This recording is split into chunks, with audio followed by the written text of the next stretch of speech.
Like, what are Doritos? Are they tortilla chips? Yeah, they're tortilla chips. But you eat them like potato chips, though. It's not like you're gonna dip a Dorito into salsa, are you? There's people who dip Doritos. Who? You'll get cheese dust all over your salsa.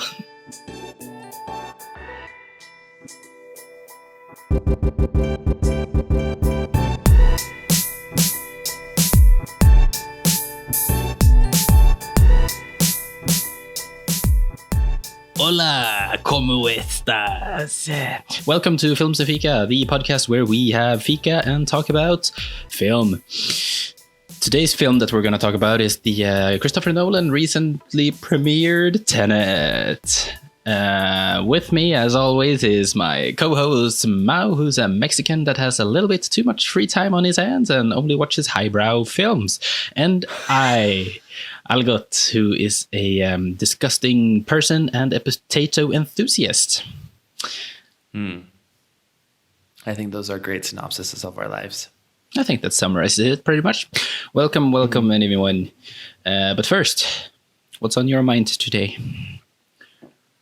It's hot. I'm drinking iced coffee. I feel like a basic bitch. And I am currently in the middle of moving. And it's exhausting. It's exhausting. Moving is exhausting. I think you're in a similar process from what I can see. Yeah. There's only a plant behind you where there used to be a shit ton of stuff. Yeah, I hung up a picture of some hot dogs in order to fill out the space. I don't dislike the process of moving, though. I just throw things in the boxes and then just go. To me, it's a bigger hassle to unpack it.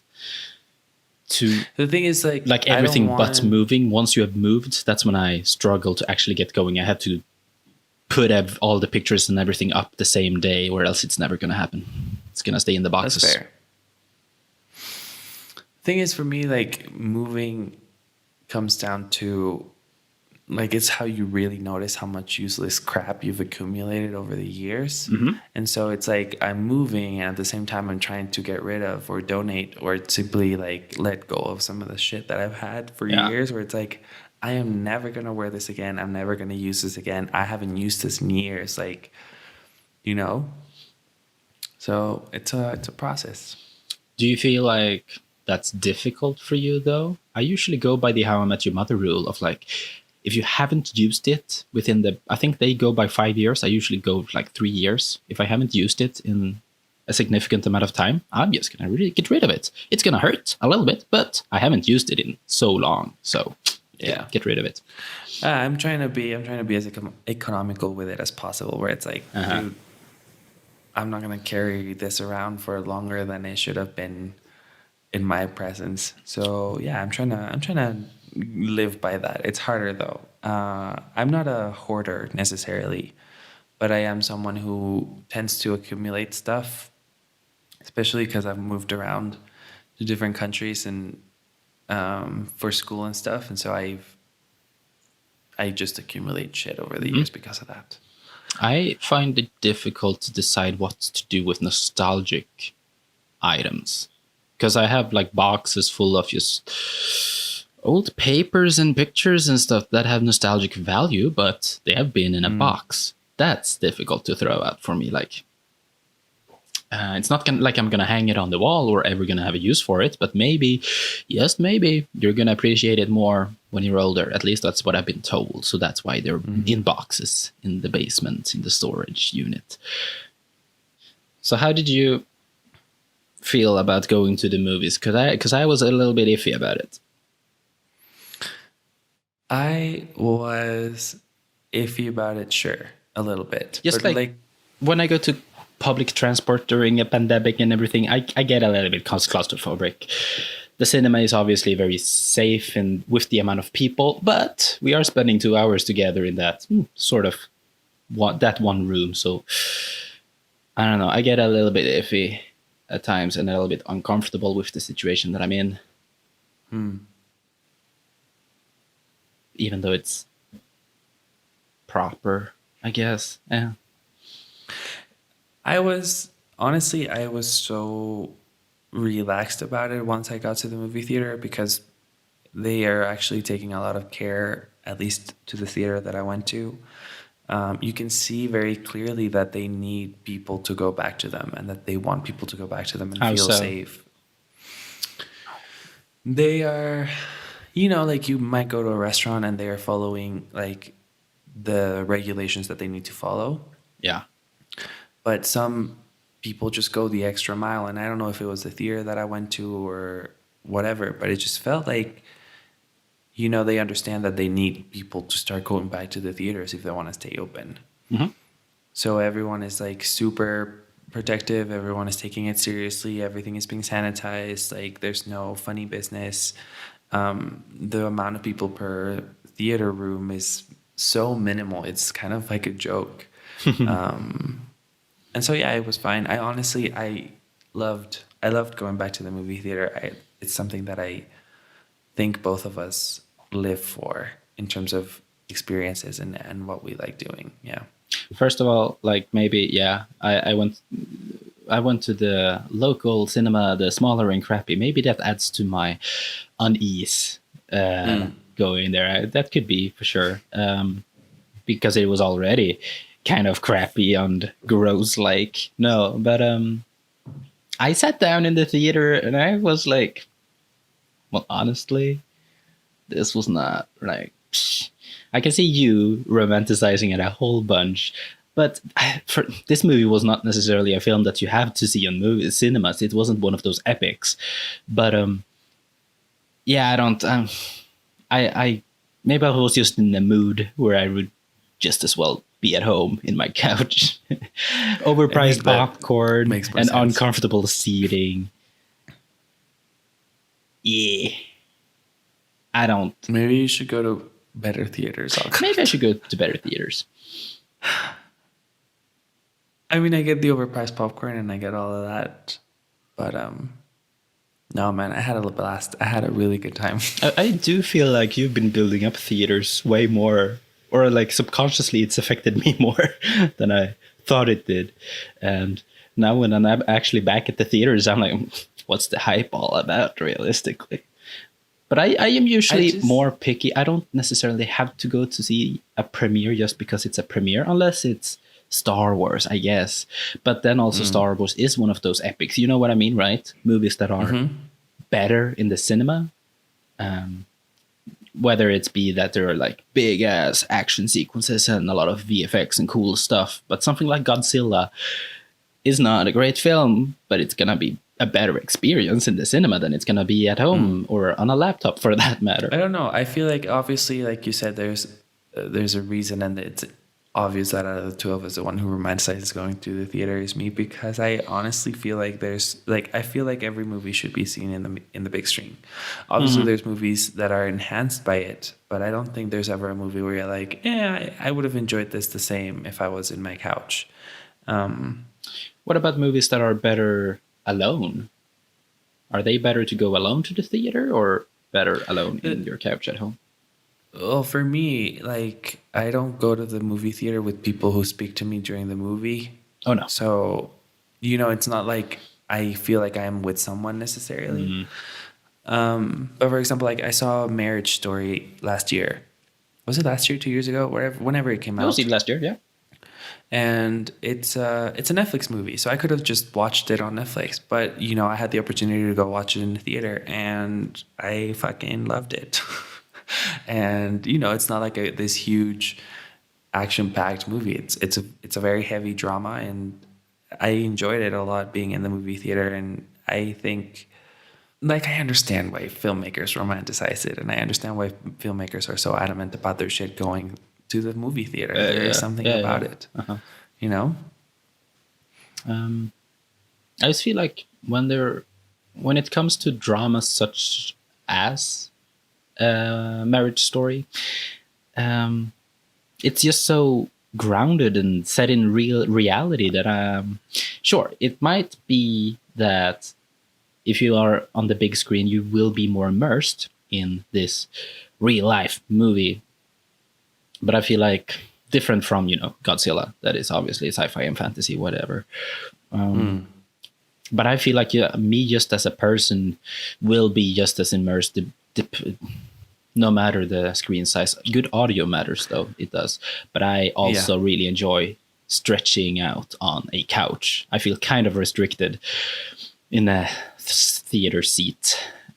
I'll tell you this though, like my biggest thing about watching movies outside of a theater is that I live with other people, and you know, if I'm watching a movie at home, people will come up to me, or like it's not as sacred of a time, because you know I'm there and supposedly I'm available, because to them I'm just watching a movie, right? To them it's just like, why can't you get up right now and help me with this thing that I need help with? And if I'm in the theater, it's like no one can bother me. Well, no, that's true. There's shitty moviegoers, but and your phone should be off, or at least in flight mode or something. So there's no distraction there either. That's true. I do respect that. It is difficult though, because you can't pause the film, hey? So you can't go to the bathroom. And like I understand that there's people who really, you know, have that as a thing, and that's completely fair. But personally, I enjoy the movie theater. I really, really do. Yeah, I really enjoy it for certain movies. It's rare, and I kind of feel like I wish I went to premieres more often, just because for box office reasons. I want to at least filmmakers that I want to support. Even more importantly, indie filmmakers. The premiere weekend matters more for box office, etc. Naturally, so for that reason, I kind of wish I went to premieres more often. But to me, it matters more whether or not it's a movie that should or needs to be watched in theaters. That's what I value when I decide what film to see in theaters, for sure. Because to me, timing is not that big of an issue. Interesting quick question though, and I think we might have asked this already in podcast. In that case, keep it short. But is going to the theater as a date a good concept? We have spoken about it. We have, right? But just like really quickly, if it's not a first date, sure. Also, depends on the movie that you're gonna watch. Like, be mindful of A, the person that you're going with, B, the movie that you're going to go watch, and C, what you're doing before and after. But as a first date, I think it's stupid. On a first date, you need to feel this out, like a chemistry thing. I still argue that you could go for dinner before or after the movie and talk about it. That's an easy conversation starter. What about later into, let's say, a relationship, like years after, maybe you even have a kid? The theater would be a pretty good getaway from that. Then again, you're not 100%. Necessarily spending time with each other. Some theaters are very practical, where you can fold up the armrest and cuddle, though, I guess. You know what I think... Yeah. I really wish that they still existed to the extent that they did, but I've never gone to a drive-in theater. Those are dope, man. I wish. Those are starting to become a big thing, like again here like in Mexico, hipster kind of a thing. Of the whole, and also because of COVID. Oh, cool. Yeah. Like they reopened the old venues, or do you know? No, I'm not entirely sure. From what I understand, they found new venues and stuff, but because it's a big ass park, you need to. But I guess there is space all over if you just look for it enough. Yeah. No, that sounds dope to me. Just bring a picnic blanket, drive up in a car, and do whatever you want in the car, I guess. I would like to try it out. Of course, you're not necessarily focusing on the movie at a drive-in theater. I'm not saying you're doing anything suggestive here. But it's like, there's a reason why drive-in theaters, at least the ones that still exist, usually play, what's it called, Dawn of the Dead? And old retro movies that... Genre movies, yeah. Yeah, that are old and cheap, but you don't really necessarily have to and won't pay much attention to it. It's more of an experience rather than going to see a movie, because you're going to be bothered by other cars and stuff. The trailer for Dune came out. Looks fucking dope. It looks fucking dope. Denis Villeneuve is making things with that movie that I think are so insane. Like, just in terms of cast, The cast, though, what the hell? my that cute little boy from that gay film, and that old guy that is in most films existing. Like, the cast, though. Go on. Yeah, it's insane. I feel like he is the type of filmmaker that a lot of us aspire to do, in the sense that he started making films that he enjoyed and that he's very passionate about, but he knew they were just stepping stones towards the actual films that he wanted to make, which is like all of these sci-fi projects that he's been doing lately. And I honestly don't have a movie of his that I don't like. And he's one of the few like filmmakers that I've seen all of his films, including some of his shorts, because I had to for school. Mm-hmm. And he's fucking dope, man. And I'm excited as hell. It looks dope. All of it is practical, like the sets and the locations. It's gonna be insane, man. It's gonna be so cool. I just love Denis for his human approach to that kind of sci-fi. It's never like, it's always so. I feel like realistic would be the wrong words to use, but it feels so real when he makes his own take. It will be interesting though. Like, I'm not sure how he works necessarily, but Dune is a pure remaster, no, isn't it? Is it supposed to be like a sequel? Do we know even? It's so basically it'll adapt the book that came out. It's more according to the book than the film. Yeah, it's adapting the book that came out, I think, during the 70s. I'm not sure. Yeah. The novel has the same name. It was written by Frank Herbert, I think that's his name. And so basically he's adapting the book.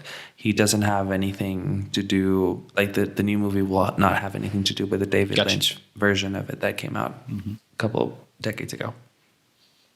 No, for sure. But it definitely feels like the right type of story, though, for him to make, as it's, yeah, man, it looks cool. It's very apocalyptic, and I feel like the characters, his characters are always so flushed out, but with the cast that he has for this film, like, goddamn, I'm always almost afraid there's too many characters in this case. I don't, of course, we don't know how big the characters are. The names are huge, but the characters might not be as big.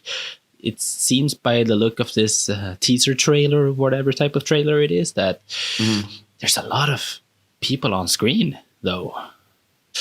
I feel like what I enjoy about his sci-fi is exactly what you said before, is just he's done Arrival and Blade Runner 2049, and they're both movies that feel so different from each other. Like, you can see his voice, you can see his hand and his vision, but he definitely manages to create worlds and characters that feel like their own breathing, living thing. And, you know, it'll be interesting. It'll be interesting mostly because I feel with Dune, it's a different kind of sci-fi, just because now you're actually talking about, you know, a different planet that is not Earth, and like all of this like world building that he didn't have to do in Blade Runner, because he had the Ridley Scott version to do most of that for him. Yep. And he didn't have to do it in Arrival because he was very grounded in, you know, our now, like our present reality. So I think it'll be interesting to see how he approaches the whole world building aspect of it. That's interesting. That's true. And especially if he's using the book as a bigger adaptation of how to visualize that from written text into movie. And yeah, it's always interesting when nerds who read books, those nerds, I never read books. It's always interesting to see their reaction. I think that says quite a bit about an adaptation, how much it's taking the book into respect.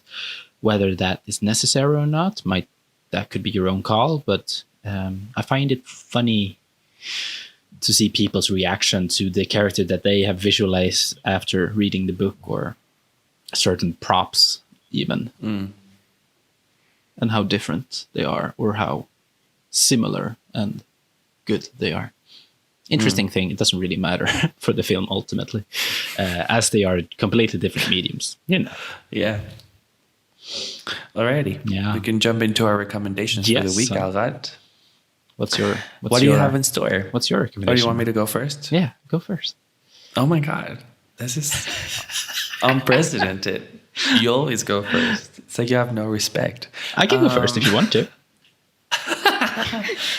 All right, Alza, you and I know that I have a soft spot for creature movies. I like creature movies like Alien. I talked about Underwater. We talked about it when we saw Sphere. I think creature movies are fucking dope. And because of, the lack of new movies coming out and stuff, I've been trying to like dig in, and I'm trying to watch as many new releases as possible. And there's this movie that came out recently this year, and it's a Russian film, which I know is a turnoff for a lot of people because of subtitles or whatever, but hear me out. This is a great film for you if you don't like subtitles or if you think subtitles are boring, because the movie's so cool and so enthralling that you're just in it for the ride. The movie's called Sputnik, and it's directed by Igor Abramenko. I'm sorry if I butchered that, by the way. And it's set in Cold War, Soviet era Russia. And it deals with an alien, and it deals with a creature. And I don't want to say more, and I don't recommend you watch the trailer because that shit spoils some major plot points. I don't get it. Oh, no. But it's really cool. It's like... Go watch it. It's really well made. I thought it was an interesting twist. I think the creature design was awesome because sometimes when it comes to like aliens, you start getting a little bit generic and a little bit repetitive, and this one kind of nails this fresh new take on it. Also, I think that Soviet era space travel has something really cool about it aesthetically, and it was dope, man. It was just really dope, and I think people should watch it if they have a chance. It's worth it for sure. Lovely. What do you have in store for us, Algat? It's always fun with creature movies that presumably have a lower budget. And oh yeah, totally. But they make it work, and I feel that's what's the most fun about creature movies is that they're usually made by people who have a limited budget, and so they like have to figure everything out and how it's going to work, and then whether that be shooting around it in a literal sense or just lighting it differently, editing, it requires more expertise in your craft, and it heightens it 100%. Speaking of creatures and similar, I don't even know what's aliens, I guess. I know what I cannot recommend that I saw recently, and that's Venom. Oh my God. Yes. Dude, I have been so excited. Netflix, I always stalk Netflix because currently I feel like Netflix has a pretty bad catalog. Yeah. So I spend a lot of time on Netflix's coming up, like it's going to be released soon. And Venom has been on the up and coming movie for quite some time, and ever since Venom came out, I've been like, oh, that looks like shit, and everybody is like, dude, that movie is shit, and I'm like, oh my God, I want to watch it. So I finally did. Fell asleep to it. It's not a good film. No. And I've kind of like I saw some screenshots from that one scene with the female Venom, and holy shit, man. Venom with titties is next level. So that is a movie that I will not recommend, but it's hilarious if you want to see it. Does that make sense? Probably not. Oh, yeah. No, it makes sense. It's a shitty movie. I agree. I hated every second of it. It's great if you want to laugh at it. Yeah. Like, that movie should have never been PG-13. I think that was their first mistake. Oh, yeah. I don't know if it would have been better if it had a higher rating, though. It would have been more fun, man. Like, at least I get some blood, guts, and, like, fucked up human beings dying, But honestly, it's guess, so but like, vanilla. They took one of the edgiest comic book characters and they made him so vanilla it hurts to watch. I mean, I don't know. I've only been exposed to Venom within movie adaptations, so the other one would be Spider-Man, and that's also PG-13. So I don't. Yeah, that was. I guess I don't really know movie. that side of him. The actual recommendations of the week from me is a film that we've spoken about previously on the podcast, and I finally saw About Time. Did you like it? Because if you didn't like it, I don't think we can be friends. I loved it. You don't have to worry. Oh my god. So I love time travel, hey? I have a few things about Time. Wow. That I'm not entirely sure that the time travel aspect makes sense in every scene. Or how Fair. it works, you know what I'm saying? But that doesn't matter, because About Time is an amazing movie. It's very much of like, a partnership. Now, what you call it? It's like it's more about the couple than that one person, and I love the take on that. And it's not your typical cliche romantic movie either, and it has ups and downs and ins and outs, and just the journey that it takes you through. So cool. It's a very good movie that isn't feel good, isn't romantic, isn't sci-fi, even though it has time travel in it. It's just very nice. It's just very nice. It's so nice, and it's so funny, and I honestly I love the living crap out of that film. It is so good. It's very British. Yeah, 100%. And I mean, like, the thing is, I love when you get to see some actor that is now super huge when they were like in tiny roles. And I totally forgot that Margot Robbie was in this film until I saw it recently. And I was like, oh my God, that's Margot Robbie. It's like a low-key amazing film. It's just what it's supposed to be in every best way possible. So About Time is my recommendation. Lovely recommendation. So I love that. Before we head into Tenet, can I just try and explain my feelings towards Nolan? Because I feel like I might... They're important. No, I just feel like I need to clarify things for possible people who've been listening to previous episodes. But which, by the way, why are you listening to more than one episode of our podcast? It doesn't make sense to me. I think it's because of your beautiful mustache. Oh, yeah. Well, that's only been here for 2 episodes now, though. You should totally watch the video podcast version on YouTube.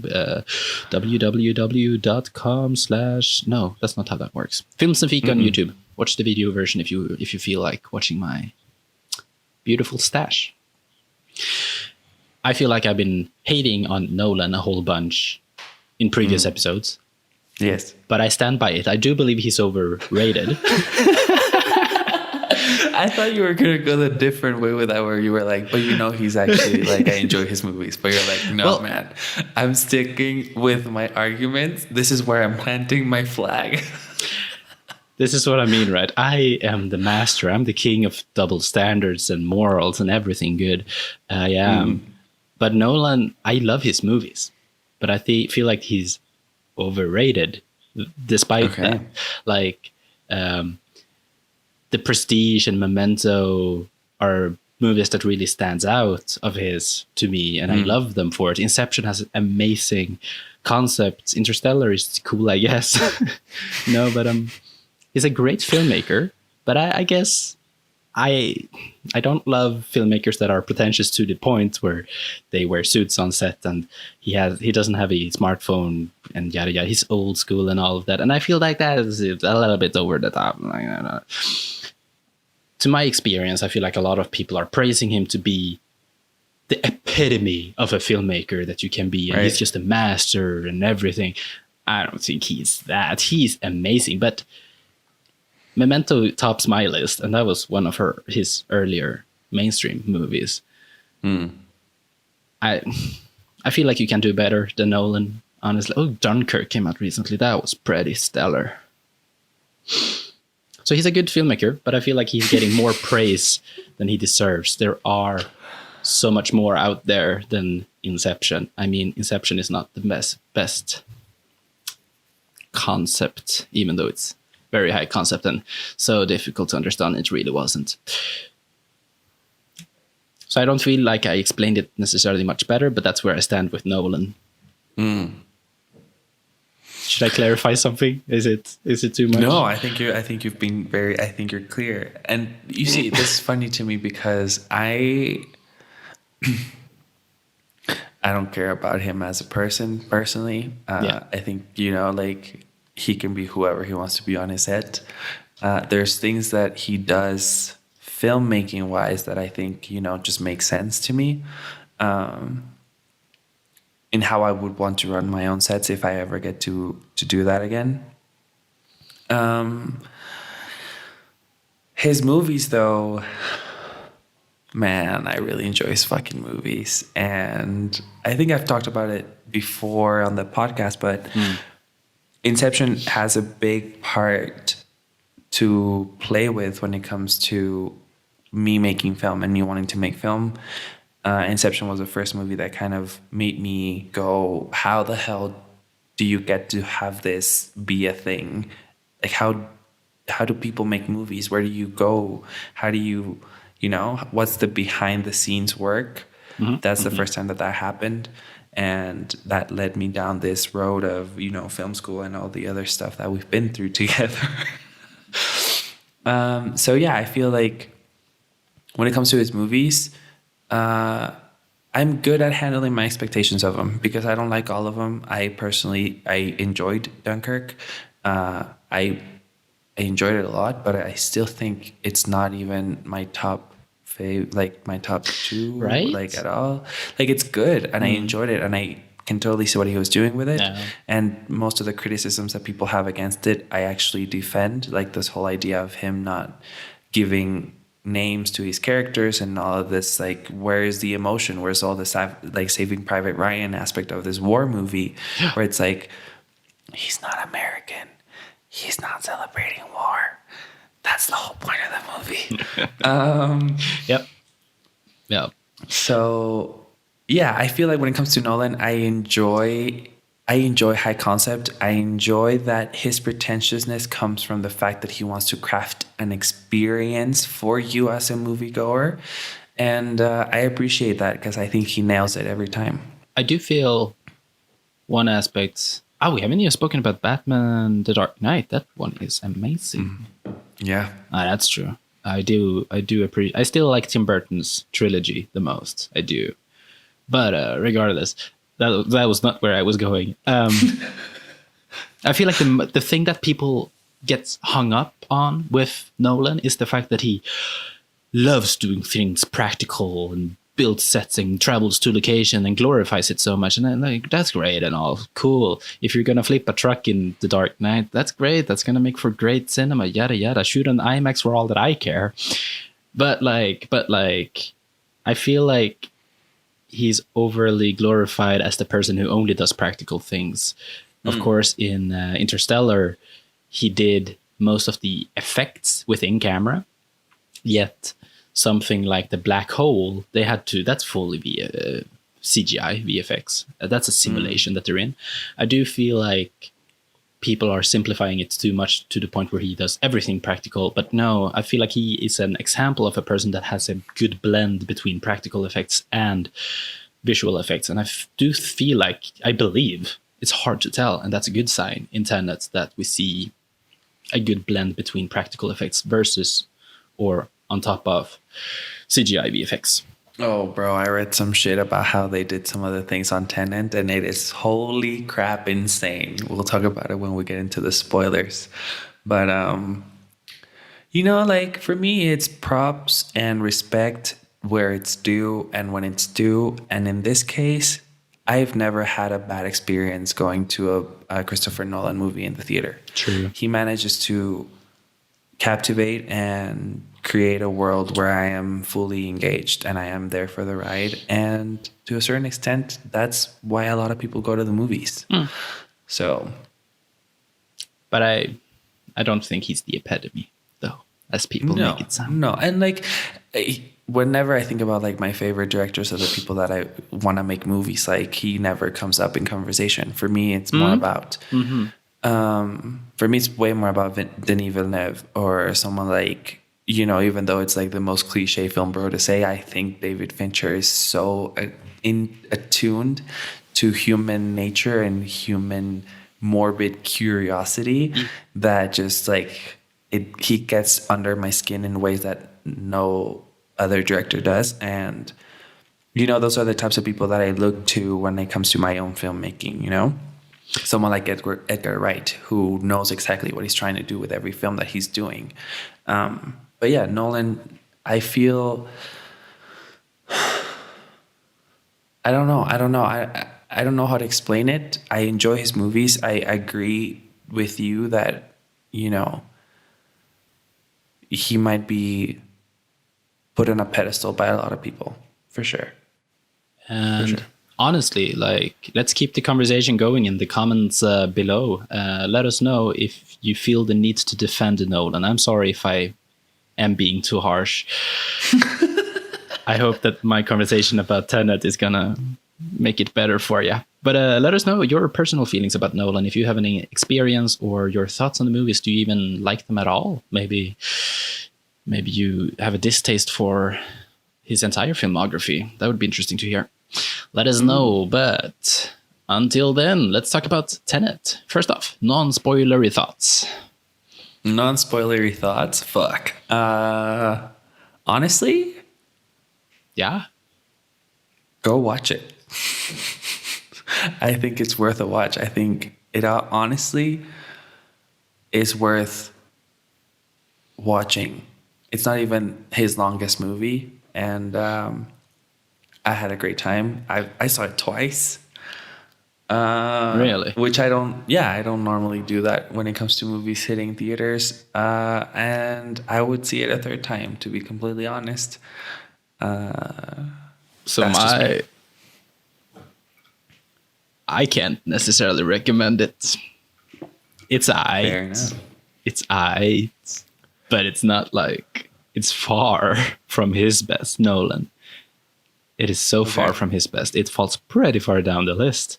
It is a cool-ass concept film, and if you're interested, like me, in time travel or space and time in film, this is a cool-ass movie for the concept and the take of time that it has. But it's not a must-watch at all.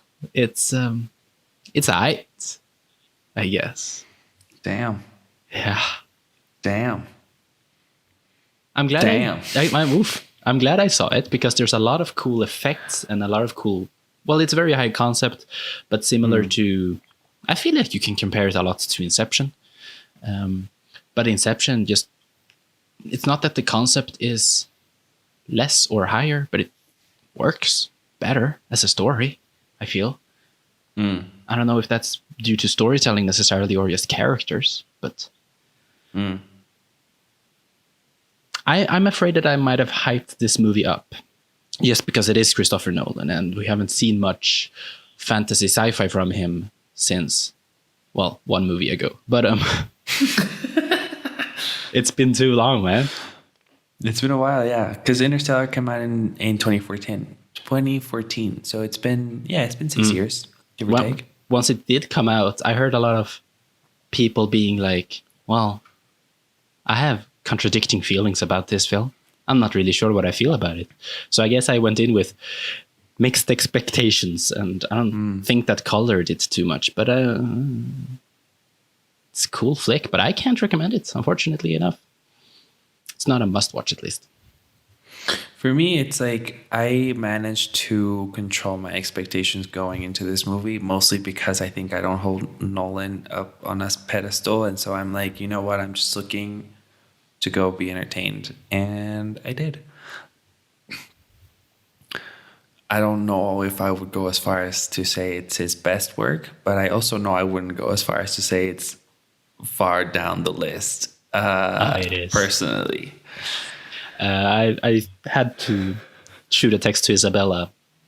Isabella, that you might know from our episode of Ari Aster, Midsommar and Hereditary. And I think we should have a chat with her. She has very mixed feelings, but it sounds like she's more on my side than yours. So that should be a conversation between the three of us. I'm excited because I'm not usually the person defending movies. I'm usually on the bashing side. Yeah.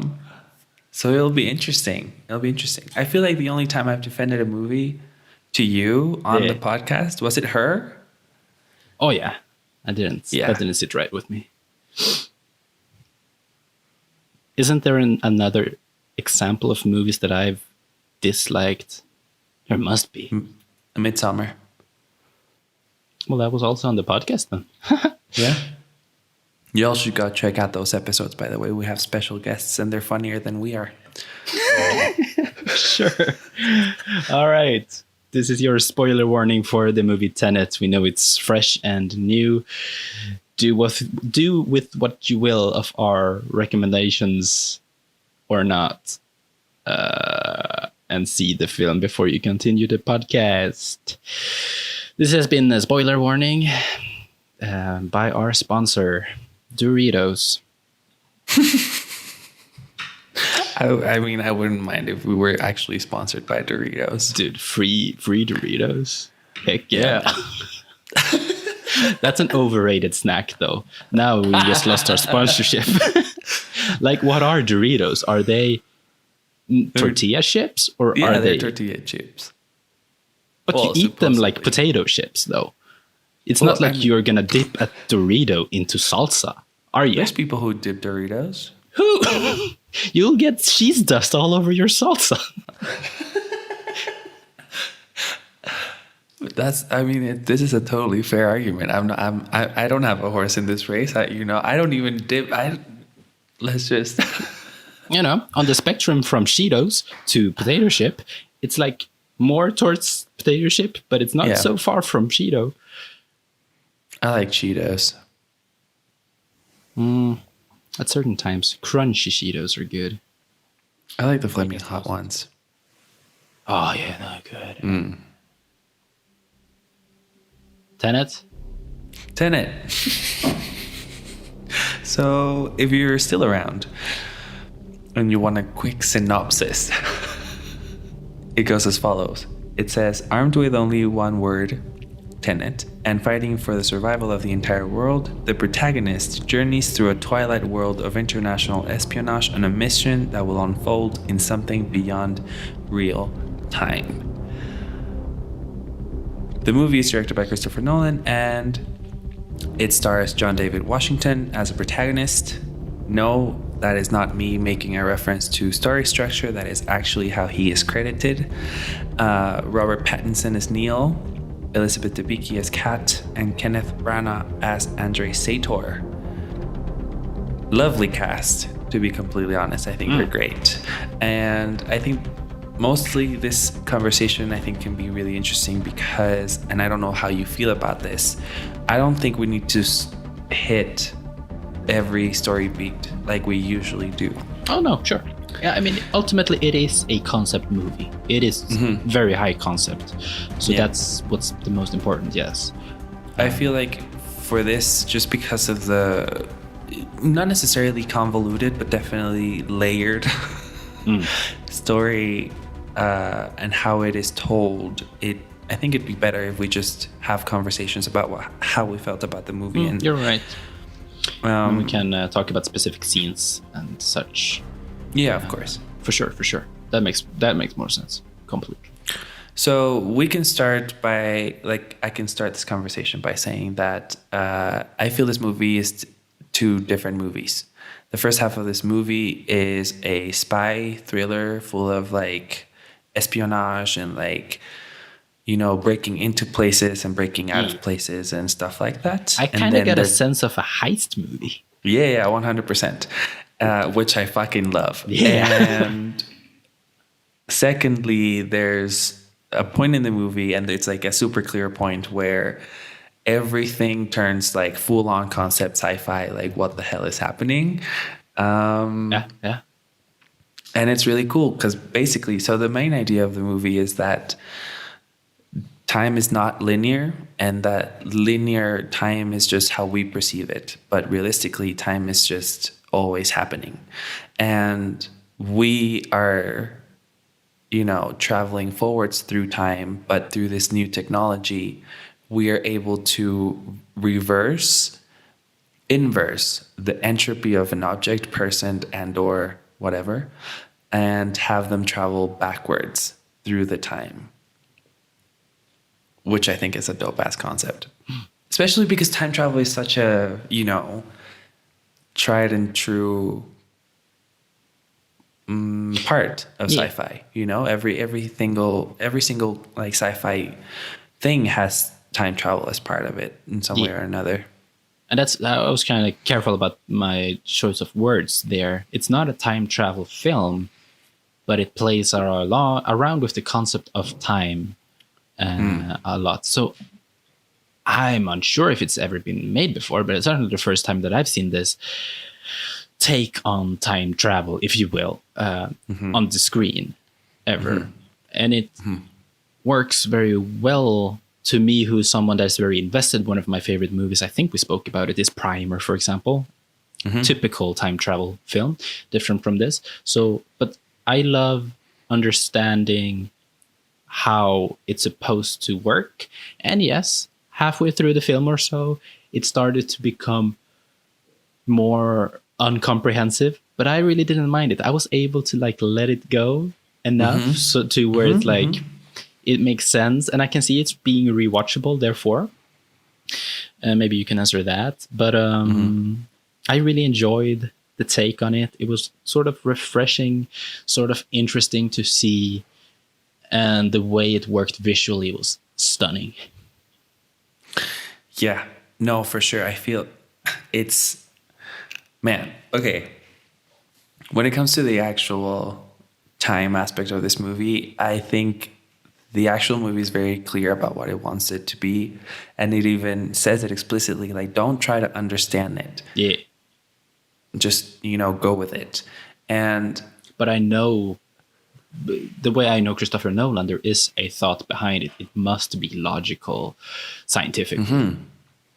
Yeah, I feel like for him, there's like, if you were to analyze and rewatch this movie as many times as you need to, there's definitely a way to like weave all of these threads into one single cohesive idea, because otherwise the script wouldn't work. It would make no sense to make a movie where your script needs you to explain all of it, and I feel like this has to make sense in some sort of way written down.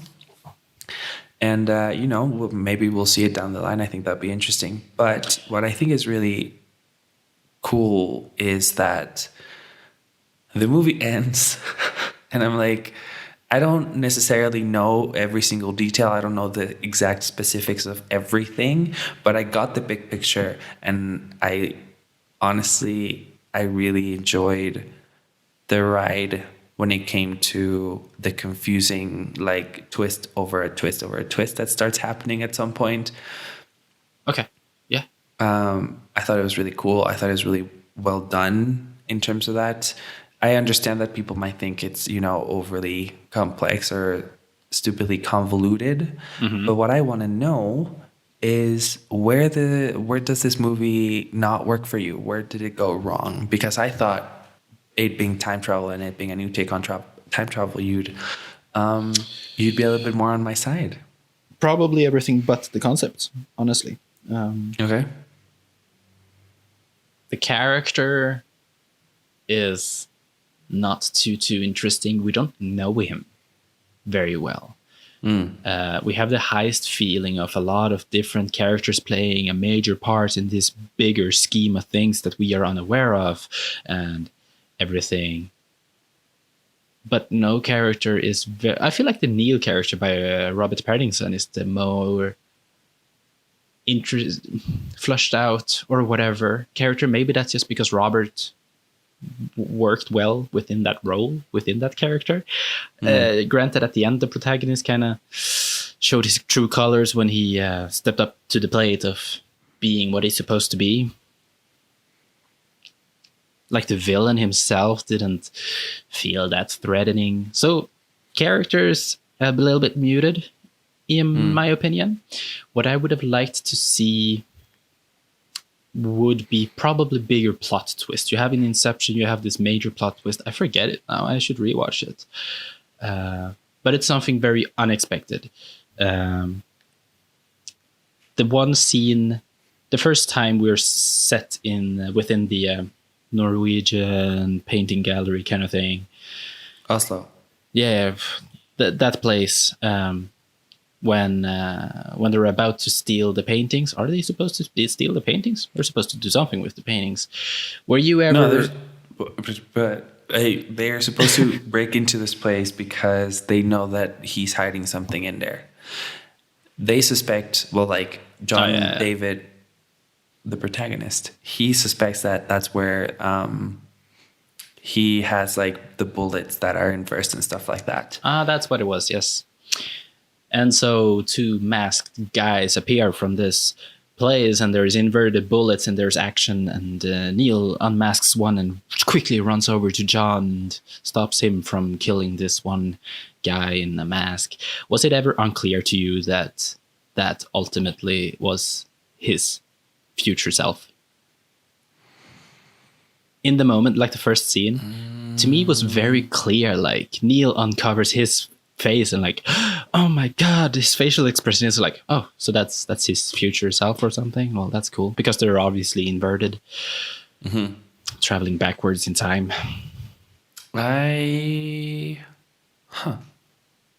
No, that was a. It might have been.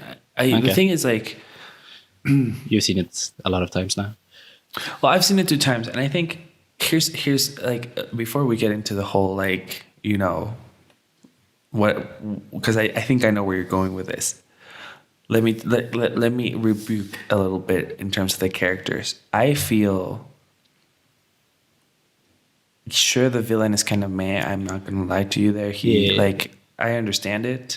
It's didn't not have that strong of a what's it called, motivation.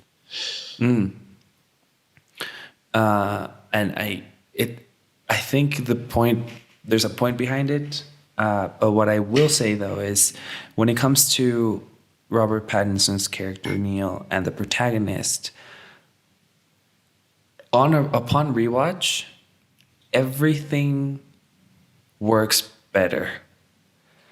Both of them, because you know the bigger picture. Okay. So every interaction that they have, you can see the layers within Pattinson's like performance of, I know this dude intimately. He's like my bro. There's like a clear bromance going, but he can't tell him that yet. So there's so many things that are left unsaid on his part when it comes to their early interactions. And he like plays it off really funnily, where he's like, he'll have a Diet Coke, and the guy's like, what? And he's like, you don't drink on the job. And he's like, but I love soda water. And he's like, no, you don't. And they laugh. And at that first moment, like the first time that you watch it, it's like, oh, it's just because they're both spies, and like he knows, he's supposed to know information about this other person. But once you understand that there's clearly so much more to their relationship and so much, care between them, it kind of recontextualizes everything. And I feel like that's where Nolan succeeds as a filmmaker. He makes movies that you will rewatch at some point. Unless you truly fucking hated it, then I understand that you might not want to rewatch it. But well, back to my point then, like, I understand that the final battle or fight or big plot point of the movie gets confusing because there's a lot of things happening. But before that, and once they ultimately use that time device to go back to the same time of the heist of the place by the airplanes and stuff. By Freeport. The airplane. Freeport, that's what it's called. Ultimately, when they go back to that time in space, that's the only time when we see, how the story weaves into it together. Or ask me this: is the inversed character in the opening sequence, does that make sense on a second rewatch, or is that character person still no one, essentially? That character is Neil. Oh, is that Neil? Yeah. Well, I would have liked to see an explanation to that, a flashback to when he traveled back in time in order to do that and such. Well, the thing is, because like when he saves him at the beginning of the movie, the camera literally makes, and on second watching is such an obvious cutaway, and you're like, oh, that's a little bit sloppy, to be honest. But he's not masked at all or anything. No, he's masked, but he, like, Nolan cuts away into this insert of his keychain that's like on his backpack. It's like a string with a loop. Yeah. And then when at the end of the movie he turns around to go to the helicopter where they're supposed to go back to be able to go back in time, he turns around, he puts his backpack over his shoulder, and you see the same keychain, and that's when he's like, "Who hired you?" And the guy is like, "I thought you would have figured out that it was you by now." And then that's the point. I think that's a bigger twist. Yeah. Like, because it's not necessarily even a twist. It's just the final piece of a puzzle that helps you recontextualize everything that you've seen up to that point. Maybe. I would have liked, even though how confusing it actually does get by the end of it, I would have liked more interweaving within the story itself, more of like layover between the storylines. Supposedly, and this is me talking from a perspective of watching it twice. There is a lot of interweaving. The thing is, you just don't actually notice a lot of the things because there's so many things happening, and Nolan is he's so subtle about this kind of thing that you just want to strangle him sometimes, because you're like, okay, I never even saw that coming the first time that I watched this movie, and now you're telling me that there was this whole thing going on before or after or whatever. And it's, for me, it just comes down to the fact that, I've had this argument with some of my other friends, and I think I've had it with you too, where it's like, how good can a movie be if you need multiple watches or you need multiple viewings of the movie in order to appreciate it? Yeah. And then you fall into this whole idea of like, okay, what if you were to watch a movie like Stalker, like we did? No, we saw Solaris. Where sure, it's on the easier side of Andrei Tarkovsky's filmography, but at the end of the day, it's like still a heavy, dense movie where you're like, should I just like go online and try and figure what the fuck is going on half of the time, or like, do I trust my gut about what's happening? Sure. Do you agree that there could have been a bigger plot twist though to make it interesting? I feel a bigger plot twist would have felt cheap to me. Oh, really? Because for me, the plot twists come from how many times they go back in time. Weren't enough, in my opinion, but I have only seen it once, so it's hard to say. Honestly, I do like there were at least two that I didn't notice on the first watch. Okay, where good. The second time I'm like, cool, what the fuck? That was one of them. Okay, cool. I got it now. Cool. That's, and I feel like people get turned off by that. I feel like there's a lot of people who are like, when did this happen? How did this happen? Why is this happening? And I understand. I feel like the biggest criticism of this movie for a lot of people is like you said, like these characters are just not interesting. But I feel it's that Nolan, for good or for bad, in this case specifically, first of all, let me be very clear. I don't think he does emotion very well. No. No. I feel he's very primal. Yeah. Like very basic when it comes to his emotional arcs. Yes. He exceeds better when it comes to moral dilemmas about like someone's own philosophy and how they are and who they are. And I think that's why he nails Batman and Bruce Wayne as characters, and this whole like, fuck man, I don't want to have to be Batman if I have to give up the love of my life, but at the same time I don't want to be with her if I can't be Batman. And you know, that like that duality he nails, because it has to do more with like an internal struggle more than like actual emotions. Like it's never about Batman's or Bruce Wayne's love for Rachel. It's way more about his quote unquote responsibility to Gotham City, and I feel that's what he nails better. And when it comes to Tenet, I feel like people are not looking at the dilemma that the protagonist goes through, because he goes through one and he has an interesting character change. And I think it is really cool to see, because usually it's the other way around. So in my eyes, what he does as a protagonist, his arc, he starts out as someone who is willing to do anything and everything to save the world, right? He doesn't care about the one person as long as he can save everyone else. And you see moments of it where up to the point where he allows for Kat to get shot by Andre. And then Neil is like, what the fuck, dude? And he's like, that's standard procedure, man. Lying is standard procedure. And he was going to shoot her anyway. And I'm not going to falter from that. And then you see how he changes from that person, from this like detached spy, to someone who's like, you know, maybe saving the one person is important because one person can make a difference. And I think it's an interesting one. I think it's an interesting arc, because you always see the reverse, where it's like people need to start considering the bigger picture and stuff like that. And I thought it just made sense for this movie, and I think it's really cool. Obviously, do I think it's pretentious that he calls his protagonist the protagonist? Of course. And there's things that like I don't necessarily agree with when it comes to the movie and how it was executed. On the contradictory, that one.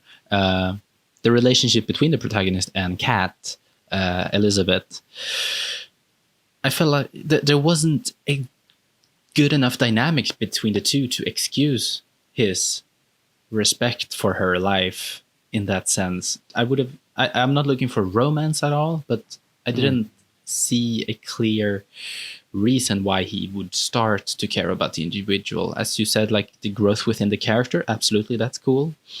But their relationship and why he ever felt so strongly for her specifically, that didn't really ring true to me. I feel it's not necessarily that he feels something for her. I feel like it comes down to the fact that he understands that he fucked her over big time more than once. No, sure. And it's kind of like because for me, the real moment where he understands that eventually he will have to start caring about the individual is when he realizes that him and Neil have this bromance going on through however many years they were together. Because honestly, man, and this was an interesting thing up on a second rewatch when on the last scene they're saying goodbye, and Neil is all like, you know what, like this is the beginning of a friendship for you, but for me this is cool. The end of a beautiful friendship, which I hope is a Casablanca reference, because that would be fucking priceless to me. All right. It's just like, because the ending of Casablanca is Bogey telling people are not going to believe I love this movie because I'm so bad with the names, but Bogey tells the police officer character, he's like, you know, I feel this is the beginning of a beautiful friendship. And Robert Pattinson says the inverse of that, and I think it's just like, I thought it was cool. Anyways, so this whole moment of, you know, we're bros and I saved your life multiple times, and he probably saved Neil's life multiple times, especially if you go the route that Isabella went on. Isabella is our friend. She's a friend of the podcast, and she said something about how, you know, there's a way to interpret this movie where Neil is Kat's son grown up. I mean, sure. Really, though?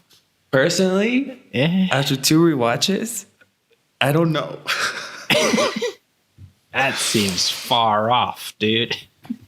It'd be dope though. Like honestly, I don't know if anyone, like, you guys can comment down below if what you thought about that crazy idea. But I think it like realistically It could be.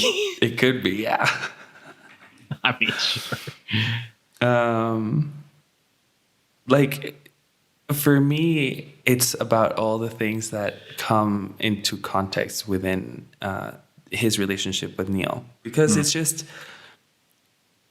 it's nice to see a platonic relationship, friendship between these two guys who go from being co-workers to him not trusting Neil because apparently Neil's a fucking liar, to then him being like, I'm going to love this dude down the line and I don't even know him properly yet, which I think is just awesome. Can we talk about how Elizabeth Debicki is fucking tall as hell? Sure.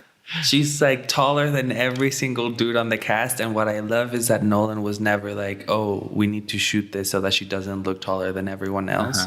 He was like, nah, man, like she's supposed to be taller than everyone else. And she's like such a beautiful woman. And I just thought it was cool that Nolan in some way tries to subvert, like, even though he calls his main guy the protagonist, he also breaks some of the rules when it comes to protagonists. Like having your protagonist be that shorter than, first of all, than a woman character, especially nowadays when we're fighting for representation, I think is such a subtle fuck you to toxic masculinity.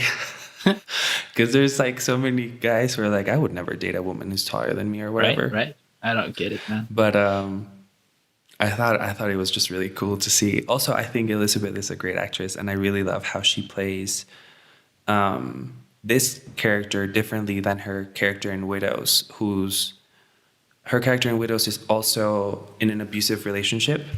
And yet she plays them so differently, and I feel like it really speaks to her talent because she could have probably done the same thing. But yeah, I enjoy her character and her arc, because I really enjoy that she's not saved by the dudes. Like, they save her life, but mostly because he got her shot in the first place. And it would just be the decent human thing to do, is to save her life after you got her shot.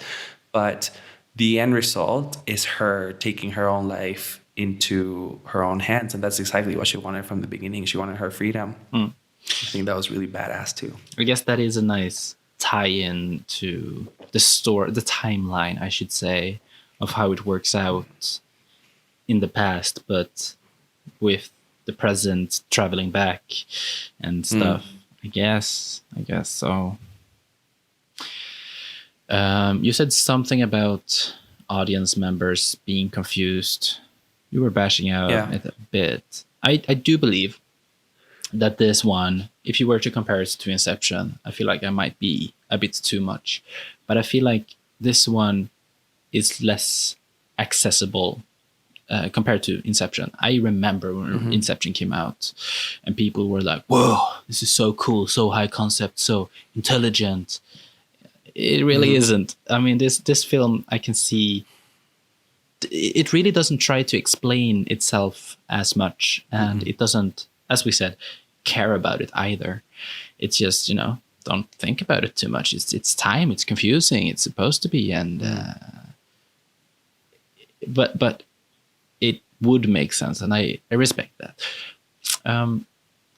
So yeah, definitely that might turn people off from giving it a rewatch, and that is not great. Ultimately, for me myself, I am looking forward to rewatching it and very possibly heighten my rating for it down the line.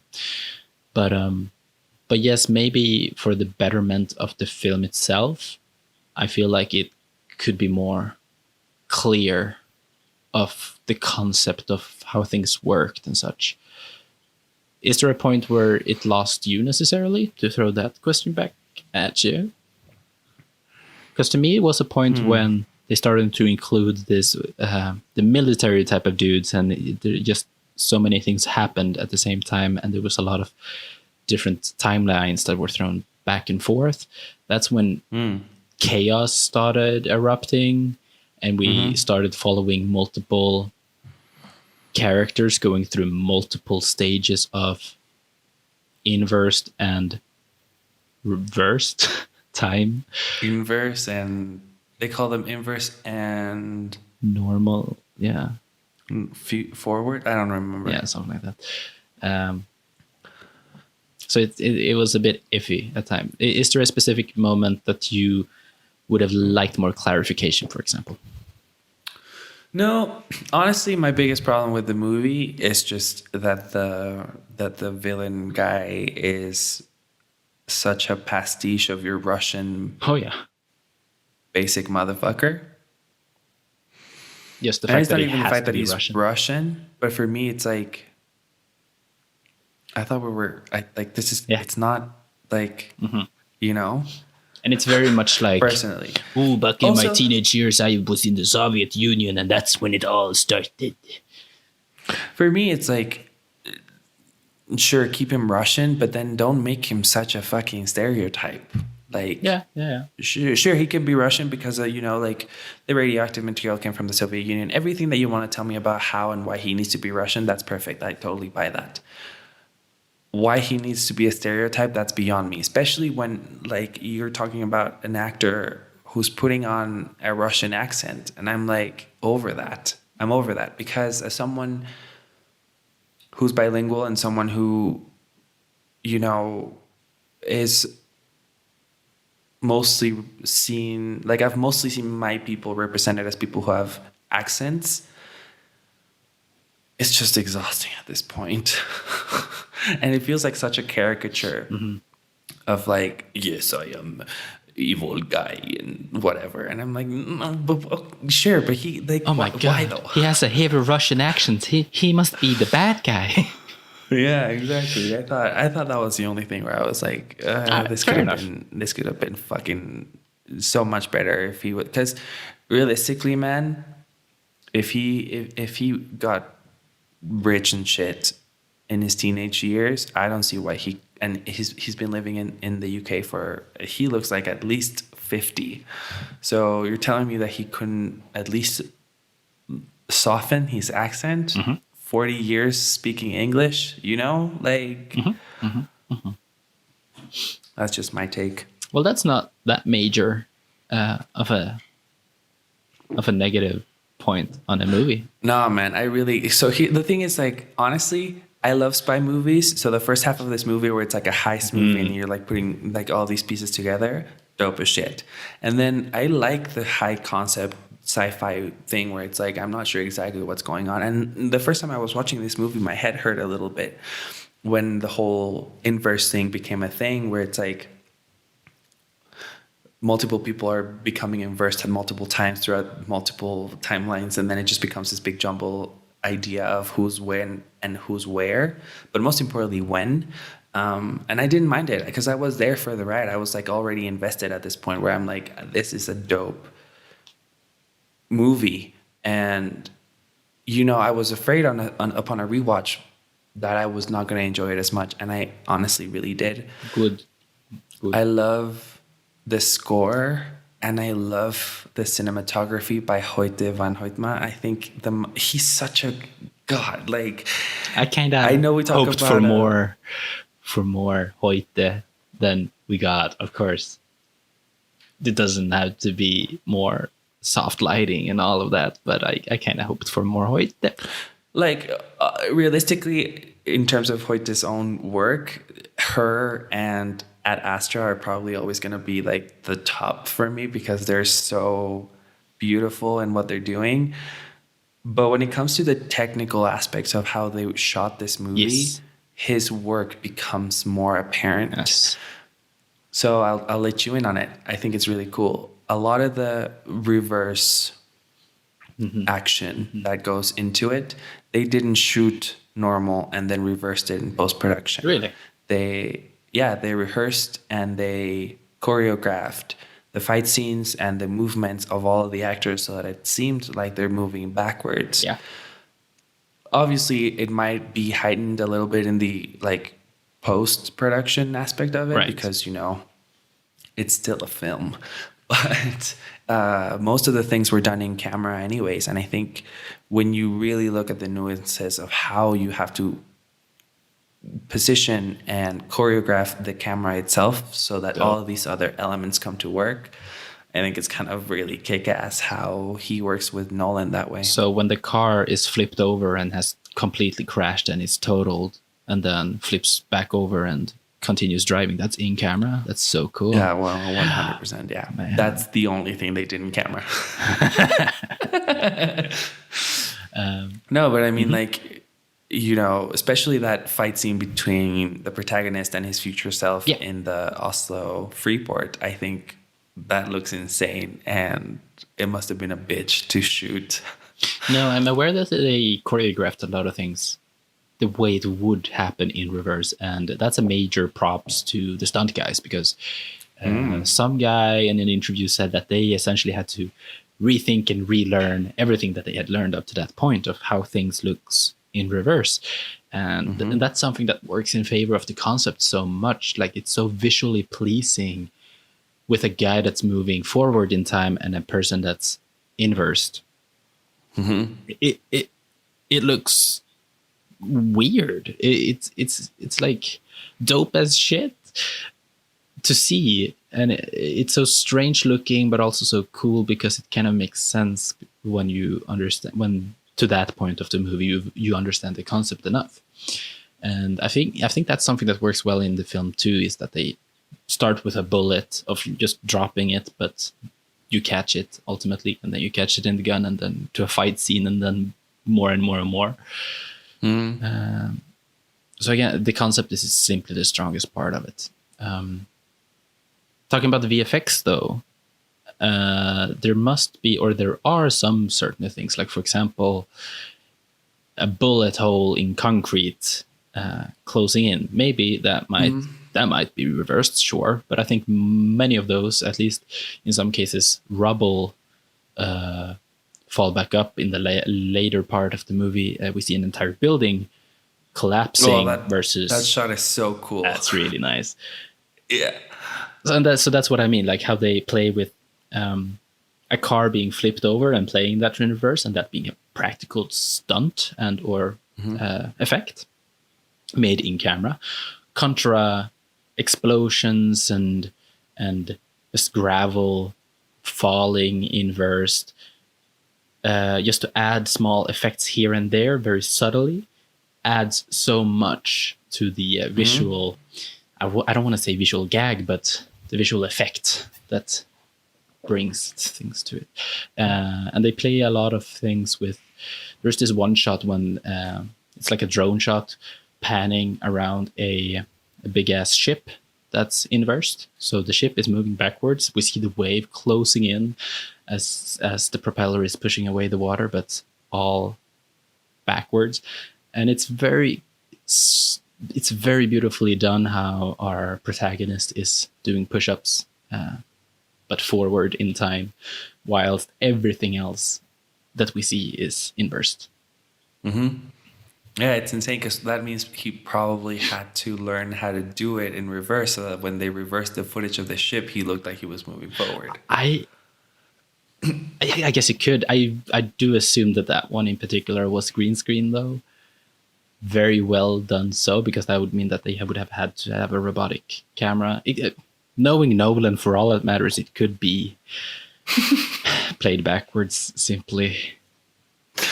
Yeah, for me, honestly, I don't even know how much green or blue screen he used this period. It's insane to me. No, that comes with Interstellar. He tried to avoid it for as much as possible. Yeah. Which I think I think it talks a lot about who he is as a director. Similar to that, though, audio design and score. There are very few moments in movies where I, as a person, as a moviegoer, notices the score, especially audio design. I can pay attention to. In this film, it is fairly bold. The score and audio design, it has a lot of presence.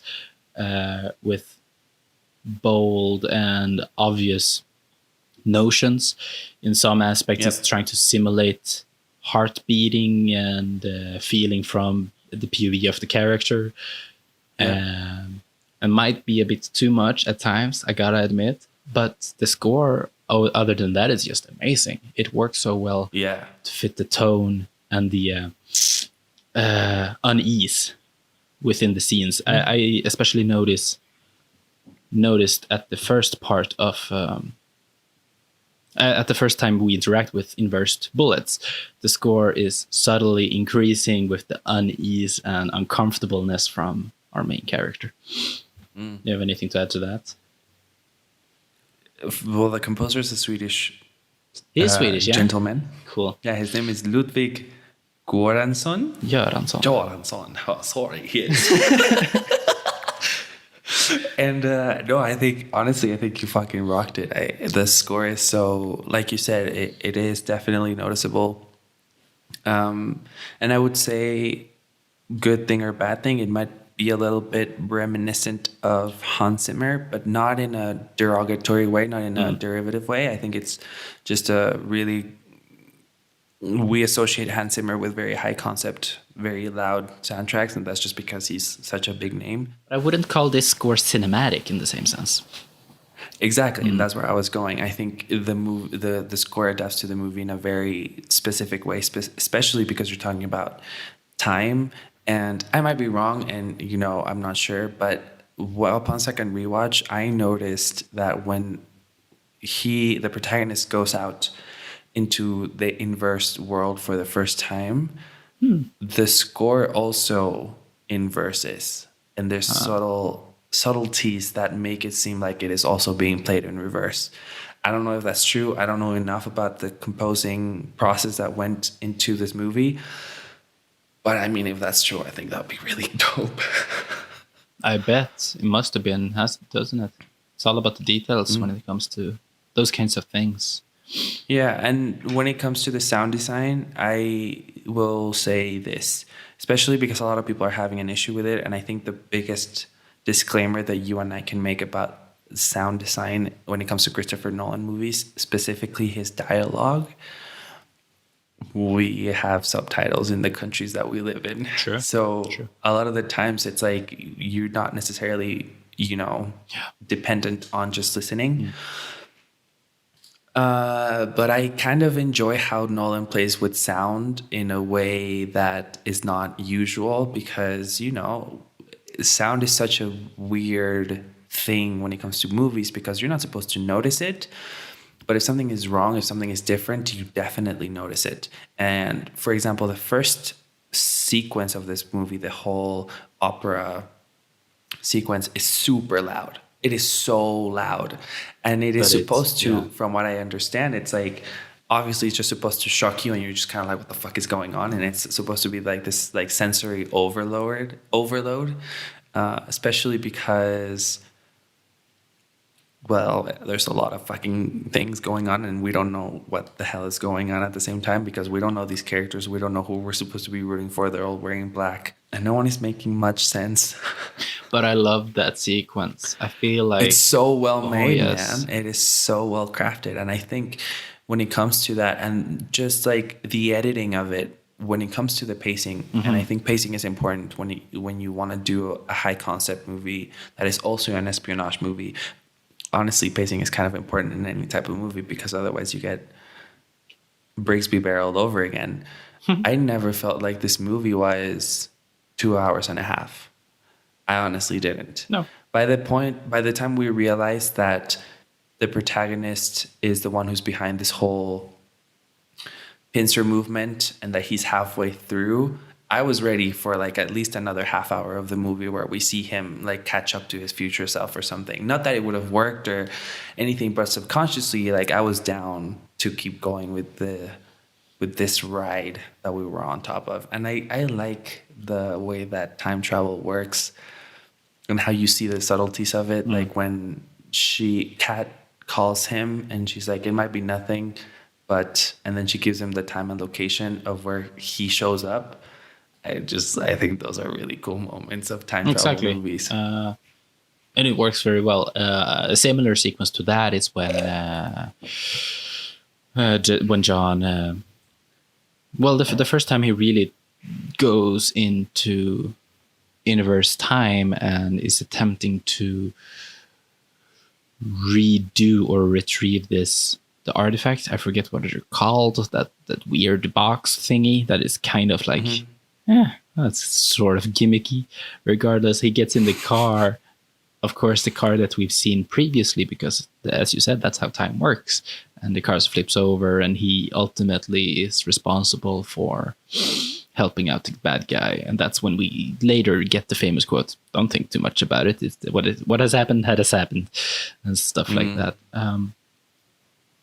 Also works very well. But I do feel like I would have wanted more of that, where we have something that initially, the first time we interact with the scene, doesn't make sense, but then later we see it from the perspective of the person that went back in time, and it ties together the knots, and it all makes sense, and it streamlines. And I feel like it could have broadened it from that, but it ended up just being too overloaded of, I would like to say that there was a little too many things happening towards the latter part. There were quite a few characters that we were following. It would have been enough with Kat, John, and Neil. But then on top of that, we had the perspective of the bad guy. The bad guy's goon, who's, I don't even remember what he did, but it didn't feel like that important. And I don't know. I feel like maybe it's just that things lined up for me to enjoy this movie when it comes to going back to the theaters, and the fact that I really had no expectations. And I truly love the performances from the main three. Especially, I think Robert Pattinson is such a fucking underrated actor, and I hope that now that he's back to making mainstream movies, he will get the recognition he deserves, because I wonder, dude is awesome. He's such a, subtle, like, just fun dude to watch in movies. And he has a lot of fucking, what's it called? Range. Yeah.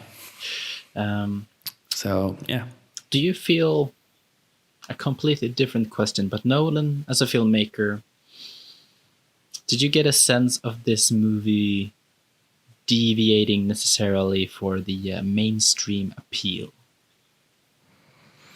That's a really interesting thing when it comes to Nolan, because he has been, for many years now, being able to toe the line between him being an auteur and like all this pretentious aspect of filmmaking, and also appealing to the masses. And I think, not a lot of people are able to strike that balance. Steven Spielberg did it, and a lot of people hated him for it, because he's actually a great filmmaker, and he also has that thing that appeals to a lot of people. But I would argue that Spielberg is better with the mainstream audience. Yes, I would agree that too, and for obvious reasons. But I also think that Spielberg's work has gone downhill recently. I'm sorry. The last thing I remember seeing of him was The Post with Hanks and Meryl Streep. I thought that movie was so bad. Such a good premise, such a good, and there's movies that have done it right. One of my favorite movies is Spotlight. And it's similar in the sense of, like, it's the newspapers trying to uncover this thing. But The Post was boring. But anyways, we're deviating. When it comes to Nolan, I think this movie is him at his most free. Like, he is free to do what he wanted. Yeah, possibly. And I feel like, not all of your films can appeal to everyone, and not all of your films can be great. But I feel him having fun, and I feel the cast having fun, and I think this movie just worked for me that way. But I can definitely see this being, like, not necessarily a career-changing moment, but definitely I can see this being a thing where a lot of people will be turned off from his work. I can see that. For sure. Kind of unfortunately. But if it would be a conscious choice of his to go more indie, artsy... It could be. It could be. Could be, right? A step in that direction.